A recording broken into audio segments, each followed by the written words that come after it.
या सर्व महामानवांना सर्वप्रथम नतमस्तक होतो। तुम्हा आम्हा सर्वांचं दैवत आहोत। या ठिकाणी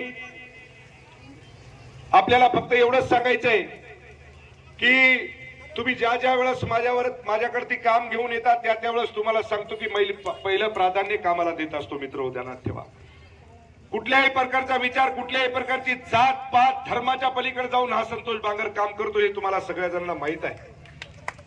म्हणून आपल्या सर्वजणांना माझ्या या पोत्रा सर्कल मध्ये जास्ती माझा आदिवासी बांधव आहे।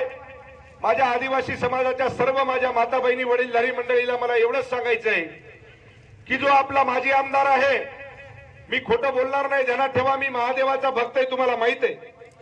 त्या महादेवाच्या या पवित्रेश्वराच्या या चरणी या मातीवरती मी तुम्हाला सांगतोय की माजी आमदारांनी सांगितलं की माझ्या आदिवासी समाजाचं 50,000 मतदान म्हणले या कळमनुरी मतदारसंघाचं त्या समोरच्या उभटाच्या उमेदवाराला देणार।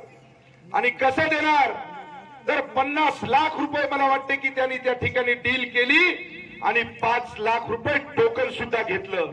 म्हणजे माझ्या आदिवासी समाजाच्या जीवावरती तुम्ही काय तुमच्या माहितीसाठी त्यांना सांगा की होय आम्ही 100% ज्या वेळेस मागच्या 2019 ला आम्ही संतोष बांगरच्या पाठीमागे ठामपणे उभा होतो, त्याच पद्धतीने आजही सुद्धा माझ्या बाबुरावजी कदम यांच्या पाठीमागे आम्ही ठामपणे उभा आहोत।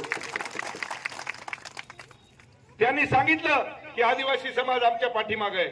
आदिवासी समाजाला मी तुम्हाला खास करून सांगेल की ते मी बोलू नये, पण आदिवासी समाजाला ऐकण्याचं काम या माजी आमदारानं केलं नाही हे विसरता कामा नये, तुम्ही ध्यानात ठेवा। 50 लाख रुपये तुम्हाला सांगतो की टोकन, 5 लाख रुपये टोकन घेतलं आणि 45 लाख रुपये द्यायचे ठरलेत। हे सगळे माझ्या आदिवासी समाजाच्या सर्व सरपंच असतील, त्यांना सगळ्यांना माहित आहे। पण आपल्याला विनंती आहे की येणाऱ्या 26 तारखेला कुठल्याही प्रकारच्या भूलथापाला बळी पडू नका आणि माझ्या बाबुरावजी कदम यांना प्रचंड बहुमताने विजयी करा। आपल्याला सर्वांना विकासाच्या बाबतीत आपल्याला सगळ्यांना सांगण्याची आवश्यकता नाही।